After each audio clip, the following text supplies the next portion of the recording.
ലോകത്തിലെ ഏറ്റവും വലിയ ഗോൾഡ് പ്ലേറ്റഡ് ക്രസന്റ് ഉള്ള ക്ലോക്ക് ടവറാണ് മക്ക റോയൽ ക്ലോക്ക് ടവർ. ഈ ക്ലോക്ക് ടവർ നിർമ്മിക്കുന്ന സമയത്ത് സൗദി രാജാവിന് ഒരു സ്പെഷ്യൽ റിക്വസ്റ്റ് ഉണ്ടായിരുന്നു. അതായത് ഈ ക്ലോക്ക് ടവറിന് മുകളിലായി ഒരു ഗ്ലാസ് സ്ട്രക്ചർ വേണമെന്നും അത് ദൂരെ നിന്ന് നോക്കുമ്പോൾ ഒരു വലിയ ഡയമണ്ട് പോലെ തോന്നണമെന്നും ആ ഡയമണ്ട് സ്ട്രക്ചറിന് മുകളിലായി 24 ക്യാരറ്റ് ഗോൾഡ് കവറിംഗ് ഉള്ള ഒരു ചന്ദ്രക്കല വേണമെന്നതുമായിരുന്നു ആ ആവശ്യം. ഇത്രയും ഭാരം പിടിച്ച ജോലി ചെയ്യാൻ അന്ന് ലോകത്ത് ഒരു കമ്പനി മാത്രമേ ഉണ്ടായിരുന്നുള്ളൂ. അതായിരുന്നു ഫേമസ് ജർമ്മൻ കമ്പനിയായിട്ടുള്ള റിവ GmbH. പക്ഷേ ഈ കമ്പനിയുടെ എഞ്ചിനീയേഴ്സും ഇതിന്റെ ഓണറുമെല്ലാം മുസ്ലിം മതവിശ്വാസക്കാരല്ലായിരുന്നു. അതിവിടെ പറയാൻ കാരണം മക്കയിലേക്ക് പ്രവേശനം മുസ്ലിങ്ങൾക്ക് മാത്രമാണെന്ന് നമുക്കറിയാം. അതുപോലെ സൗദിയിലെ നിയമങ്ങളും കർശനമാണെന്ന് നമുക്കറിയാം. അപ്പോൾ എങ്ങനെയായിരിക്കും ഈ ഒരു പ്രശ്നത്തെ സൗദി അറേബ്യ മറികടന്നിട്ടുണ്ടാവുക എന്ന് നിങ്ങൾ ചിന്തിച്ചിട്ടുണ്ടോ? അത് വഴിയെ പറയാം. മക്ക റോയൽ ക്ലോക്ക് ടവറിന്റെ ഏറ്റവും മുകളിലെ ക്രസന്റ് അഥവാ ചന്ദ്രക്കല ഭാഗത്തിന് 2 പാസഞ്ചർ ബസ്സുകളുടെ ഭാരം ഉണ്ട് എന്നുള്ളതാണ് സത്യം. കൂടാതെ 600 മീറ്ററോളം ഉയരത്തിലാണ് ഇത് പ്ലേസ് ചെയ്തിരിക്കുന്നത്. അതുപോലെയുള്ള ഈ ടവറിലെ മറ്റൊരു എഞ്ചിനീയറിംഗ് അത്ഭുതമാണ് കിലോമീറ്ററുകൾ അകലെ നിന്ന് വരെ കാണാൻ കഴിയുന്ന ഈ വലിയ ക്ലോക്ക്. ഈ ക്ലോക്കിന്റെ ഓരോ സൈഡും 43 മീറ്റർ വൈഡിലാണ് നിർമ്മിച്ചിരിക്കുന്നത്. അതായത് ക്ലോക്കിന്റെ ഒരു സൈഡിന് മാത്രം 16,000 സ്ക്വയർ ഫീറ്റ് ഉണ്ട്. അതായത് 500 സ്ക്വയർ ഫീറ്റ് ഉള്ള 35 വീടുകൾക്കുള്ള സ്ഥലമാണിത്. അപ്പോൾ തന്നെ ഇതിന്റെ വലുപ്പം നമുക്ക് ഊഹിക്കാമല്ലോ. കൂടാതെ ഈ ക്ലോക്ക് ടവർ നിർമ്മിക്കാനായി $16 ബില്യൺ അഥവാ ഇന്നത്തെ ഇന്ത്യൻ രൂപയുടെ മൂല്യമനുസരിച്ച് 1,37,000 കോടി ഇന്ത്യൻ രൂപയാണ് ചിലവഴിച്ചിട്ടുള്ളത്. ഇതുകൊണ്ടാണ് ലോകത്തിലെ മോസ്റ്റ് എക്സ്പെൻസീവ് സ്കൈക്രാപ്പറിൽ ഒന്നായി മക്ക റോയൽ ക്ലോക്ക് ടവർ മാറിയത്.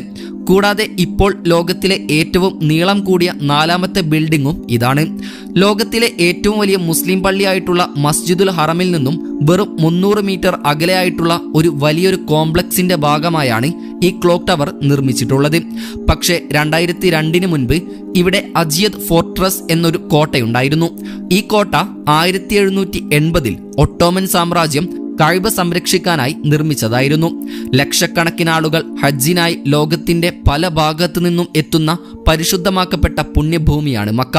ഹജ്ജിന്റെ സീസൺ അല്ലാത്ത സമയത്തും മസ്ജിദുൽ ഹറം ആളുകളെ കൊണ്ട് നിറഞ്ഞതായിരിക്കും. അതിനാൽ തന്നെ സൗദി അറേബ്യയുടെ വരുമാന സ്രോതസ്സിൽ രണ്ടാമത് നിൽക്കുന്നത് റിലീജിയസ് ടൂറിസമാണ്. ഓരോ വർഷവും $12 ബില്യൺ ഇതിൽ നിന്നും സൗദി അറേബ്യക്ക് ലഭിക്കുന്നത്.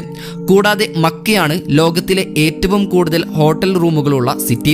2,50,000-ലധികം റൂമുകളാണ് ഇവിടെയുള്ളത്. 2ാം സ്ഥാനത്ത് നിൽക്കുന്നത് 1,54,000-ലധികം റൂമുകളുമായി ദുബായിയാണ്. 3ാം സ്ഥാനം ലാസ് വേഗസുമാണ്. ഇതൊക്കെ കൊണ്ട് തന്നെ ഇവിടെയുള്ള ക്രൗഡിനെ കൺട്രോൾ ചെയ്യാനായി കിങ് അബ്ദുൽ അസീസ് ആണ് ഇവിടെ മുൻപുണ്ടായിരുന്ന അജിയത് ഫോർട്രസ് പൊളിച്ചു മാറ്റി പുതിയൊരു കോംപ്ലക്സ് പണിയാനൊരുങ്ങിയത്. ആദ്യമായി ഈ ഹോട്ടൽ കോംപ്ലക്സ് നിർമ്മിക്കുമ്പോൾ 450 മീറ്റർ ഉയരത്തിൽ നിർമ്മിക്കാനായിരുന്നു പ്ലാൻ. എന്നാൽ പിന്നീടത് 600 മീറ്ററോളം ഉയരത്തിൽ വരെ നിർമ്മിക്കാൻ തീരുമാനിക്കുകയായിരുന്നു.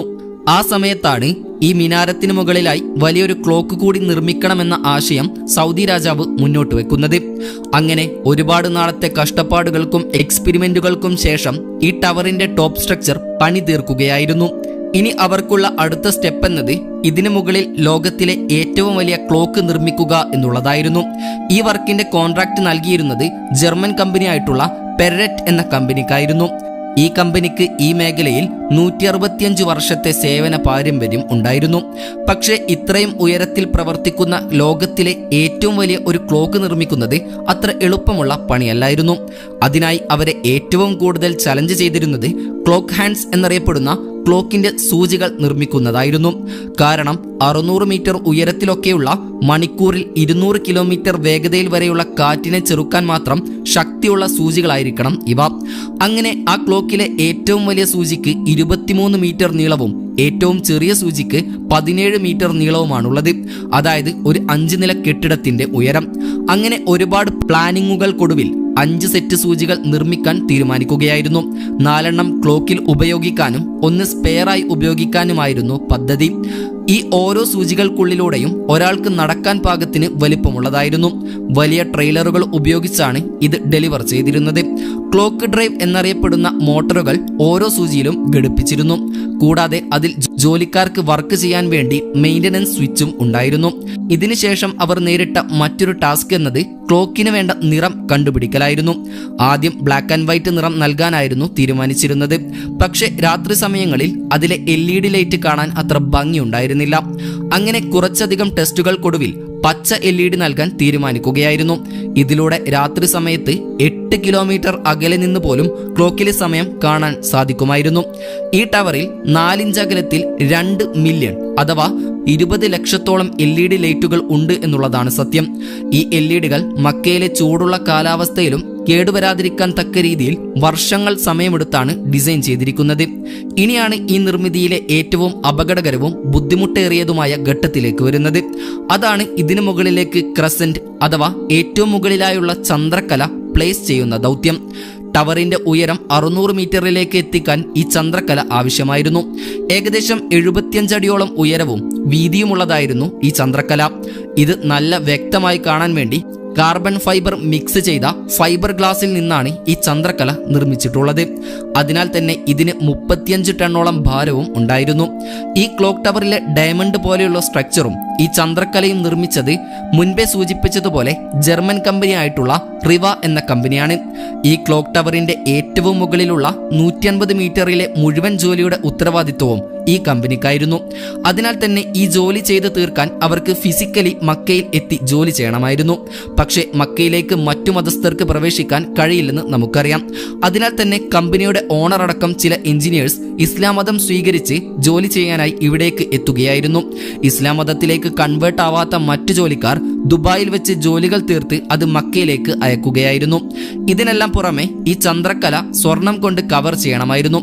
സത്യത്തിൽ ഈ ചന്ദ്രക്കല മുഴുവൻ ഒരൊറ്റ പീസിൽ നിർമ്മിച്ചു കഴിഞ്ഞാൽ അവിടെയുള്ള സ്ഥലപരിമിതി കൊണ്ടും താഴെയുള്ള ജനക്കൂട്ടം കൊണ്ടും അത് ടവറിൽ ഫിറ്റ് ചെയ്യുക എന്നത് ബുദ്ധിമുട്ടേറിയ കാര്യമായിരുന്നു. കൂടാതെ അവിടെ ടവർ ക്രെയിനുകൾ മാത്രം വർക്ക് ചെയ്യുന്നതിനാൽ തന്നെ ഇത്രയും വെയിറ്റ് താങ്ങാനും ടവർ ക്രെയിനുകൾക്ക് സാധിക്കില്ലായിരുന്നു. അതിനാൽ തന്നെ ഈ ചന്ദ്രക്കലയെ വ്യത്യസ്ത പാർട്ടുകളാക്കി നിർമ്മിക്കുകയായിരുന്നു. ഈ ചന്ദ്രക്കലയെ ഗോൾഡ് പ്ലേറ്റഡ് ആക്കുവാനായി 100 മില്യൺ അഥവാ 10 കോടി മൊസൈക്ക് ടൈലുകളാണ് ഉപയോഗിച്ചിരുന്നത്. ഓരോ ടൈലിലും തിന്നായി ഗോൾഡ് ലെയറും ആഡ് ചെയ്തിട്ടുണ്ട്. ഈ ടൈലുകൾ വളരെ ശ്രദ്ധയോടെ 2 സെന്റിമീറ്റർ ബ്ലോക്കിലേക്ക് കട്ട് ചെയ്ത് ചന്ദ്രക്കലയിലേക്ക് അറ്റാച്ച് ചെയ്യുകയാണ് ചെയ്തിരിക്കുന്നത്. ഈ ചന്ദ്രക്കല ദുബായിൽ വെച്ചാണ് കൺസ്ട്രക്ഷൻ ചെയ്തിരിക്കുന്നത്. ശേഷം ഇതിനെ മക്കയിലേക്ക് ട്രാൻസ്പോർട്ട് ചെയ്യുകയായിരുന്നു. ഇതിന്റെ ഡെമോ ആദ്യം ദുബായിൽ വെച്ച് ടെസ്റ്റ് ചെയ്ത ശേഷം പ്രശ്നങ്ങളെല്ലാം പരിഹരിച്ച ശേഷം മക്കയിലേക്ക് അയക്കുകയായിരുന്നു. കഴിഞ്ഞില്ല. ഈ ഒരു ചന്ദ്രക്കല 600 മീറ്റർ ഉയരത്തിൽ ഇൻസ്റ്റാൾ ചെയ്യുക എന്നതായിരുന്നു അടുത്ത വെല്ലുവിളി. മുൻപ് സൂചിപ്പിച്ചതുപോലെ ഇതിനെ 4 ഭാഗങ്ങളായാണ് നിർമ്മിച്ചിരിക്കുന്നത്. ഓരോ ഭാഗത്തിനും ഏകദേശം 4 ടണ്ണോളം ഭാരവും ഉണ്ടായിരുന്നു. എന്നാൽ ശക്തമായ കാറ്റും നല്ല രീതിയിലുള്ള ഉയരവും പെൻഡുലം എഫക്റ്റ് കാരണത്താൽ ഇതിന്റെ ഭാരം വർദ്ധിപ്പിക്കുമെന്നതാണ് മറ്റൊരു വസ്തുത. ഈ പറഞ്ഞതുപോലെ ചന്ദ്രക്കലയുടെ ഒരു ഭാഗം ഉയർത്തുന്നതിനിടെ കാറ്റടിച്ച് അത് ആടിയിളകാൻ ആരംഭിച്ചപ്പോഴേക്കും ജോലിക്കാർ പെട്ടെന്നതിനെ റോപ്പ് ഉപയോഗിച്ച് കെട്ടി അതിന്റെ ആട്ടം നിർത്തുകയും ശേഷം പതിയെ അതിനെ കൃത്യമായ സ്ഥലത്ത് പ്ലേസ് ചെയ്യുകയുമായിരുന്നു. ഈ ചന്ദ്രക്കലയുടെ ഉള്ളിലായി 3 നിലകളാണുള്ളത്. ഒന്ന് ഓഫീസും രണ്ടാമത്തേത് മീറ്റിംഗ് റൂമും മറ്റൊന്ന് പള്ളിയുമാണ്. ഈ പള്ളിയാണ് മനുഷ്യരാശി ഇന്നേ വരെ നിർമ്മിച്ചതിൽ വെച്ച് റെക്കോർഡ് ചെയ്യപ്പെട്ട ഏറ്റവും വലിയ സ്ട്രക്ചർ. കൂടാതെ ഈ ചന്ദ്രക്കല തന്നെയാണ് മനുഷ്യ നിർമ്മിച്ചതിൽ വെച്ച് ഏറ്റവും ഉയരത്തിലുള്ള വർക്ക് സ്പേസ്. ബുർജ് ഖലീഫയുടെ ഏറ്റവും ഉയരത്തിലുള്ള നില സ്ഥിതി ചെയ്യുന്നത് 585 മീറ്റർ ഉയരത്തിലാണ്. അതുപോലെ ഷാങ്ഹായ് ടവർ 583 മീറ്ററിലുമാണ്. 2002 മക്ക ടവറിന്റെ കൺസ്ട്രക്ഷൻ ആരംഭിക്കുന്നത്. 9 വർഷത്തെ കൺസ്ട്രക്ഷന് ശേഷം 2011 ഇതിന്റെ പണി പൂർണ്ണമായും അവസാനിക്കുന്നത്. ഈ ടവറിന്റെ ആർക്കിടെക്ചറായിട്ടുള്ള ഗുൻഡർ നെല്ലസ് എന്ന വ്യക്തിക്ക് ഈ ക്ലോക്ക് ടവർ ഇതുവരെയും അടുത്ത് വെച്ച് കാണാനുള്ള ഭാഗ്യം ലഭിച്ചിട്ടില്ല. പകരം അദ്ദേഹം ദൂരെ നിന്നും ആ ടവർ കാണുക മാത്രമാണ് ചെയ്തിട്ടുള്ളത്. ഏതായാലും ഒഫീഷ്യലി രേഖപ്പെടുത്താത്ത 8ാമത്തെ ലോകാത്ഭുതമായി ഇന്നും മക്ക റോയൽ ക്ലോക്ക് ടവർ നിലകൊള്ളുന്നു. ഇതിനെപ്പറ്റിയുള്ള നിങ്ങളുടെ അഭിപ്രായങ്ങൾ എന്താണെന്ന് കമന്റ് ചെയ്യാൻ മറക്കരുത്. അപ്പോൾ മറ്റൊരു ഇൻഫോർമേറ്റീവായ വീഡിയോയുമായി വരുന്നത് വരെ ഗുഡ് ബൈ.